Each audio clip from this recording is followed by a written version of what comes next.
Good evening, Belltop students and families. Welcome back to the next chapters in the miraculous journey of Edward Tulane. Tonight I'll be reading chapters 19 and 20. The days passed. The sun rose and set again and again. Sometimes the father came home, and sometimes he did not. Edward's ears became soggy, and he did not care. His sweater had almost completely unraveled, and it didn't bother him. He was hugged half to death. It felt good. In the evenings, at the hands of Bryce, at the ends of the twine, Edward danced and danced. 1 month passed, and then 2, and then 3. Sarah Ruth got worse. In the 5th month, she refused to eat.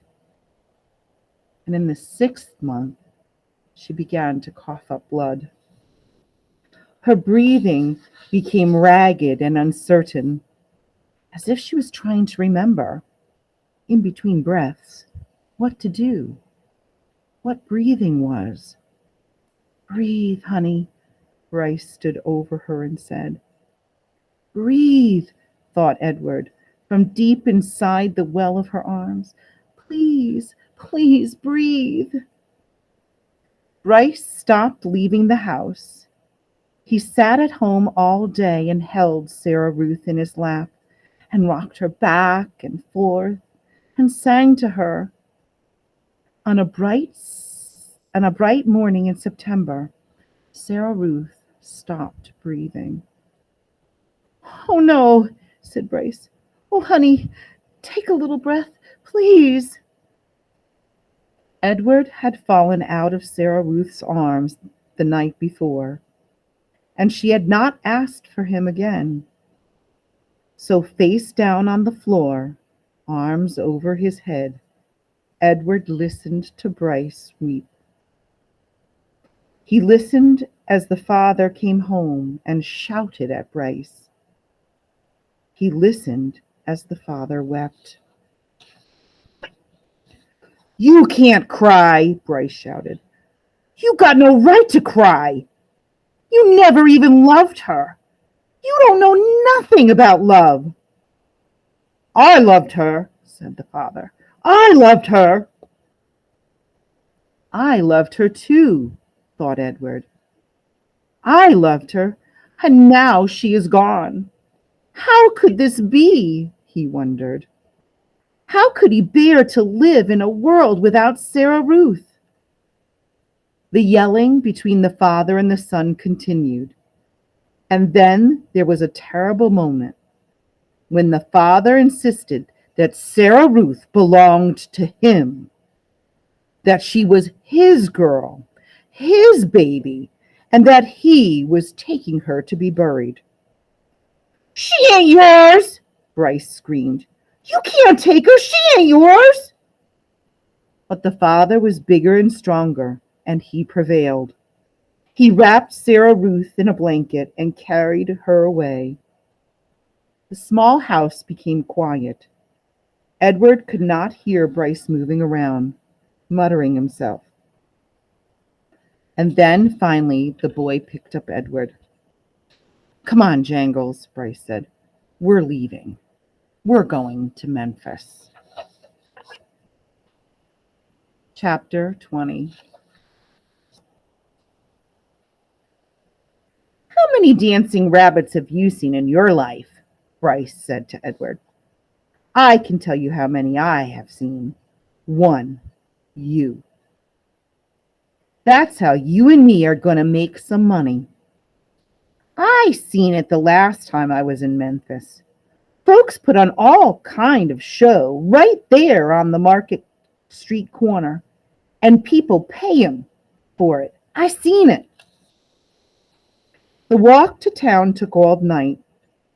Bryce walked without stopping, carrying Edward under one arm and talking to him the whole time. Edward tried to listen, But the terrible scarecrow feeling had come back.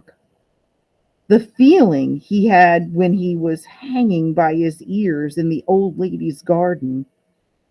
The feeling that nothing mattered and that nothing would ever matter again. And not only did Edward feel hollow, he ached. Every part of his china body hurt. He ached for Sarah Ruth. He wanted her to hold him. He wanted to dance for her. And he did dance, but it was not for Sarah Ruth. Edward danced for strangers on dirty street corner in Memphis. Bryce played his harmonica and moved Edward's strings. And Edward bowed and shuffled and swayed, and people stopped to stare and point and laugh. On the ground in front of them was Sarah Ruth's button box. The lid was open to encourage people to drop change inside it. "Mama," said a small child, "look at that bunny. I want to touch him." He reached out his hand for Edward. "No," said the mother. "Dirty." She pulled the child back away from Edward. "Nasty," she said. A man wearing a hat stopped and stared at Edward and Bryce. "It's a sin to dance," he said. And then after a long pause, he said, "It's a particular sin for rabbits to dance." The man took off his hat and held it over his heart. He stood and watched the boy and the rabbit for a long time. Finally, he put his hat back on his head and walked away. The shadows lengthened. The sun became an orange, dusty ball low in the sky. Bryce started to cry. Edward saw his tears land on the pavement. But the boy did not stop playing his harmonica. He did not make Edward stop dancing. An old woman leaning on a cane stepped up close to them. She stared at Edward with deep, dark eyes. "Pellegrina?" thought the dancing rabbit. She nodded at him. "Look at me," he said to her. His arms and legs jerked. "Look at me. You got your wish. I have learned how to love. And it's a terrible thing. I'm broken. My heart is broken. Help me." The old woman turned and hobbled away. "Come back," thought Edward. "Fix me." Bryce cried harder. He made Edward dance faster.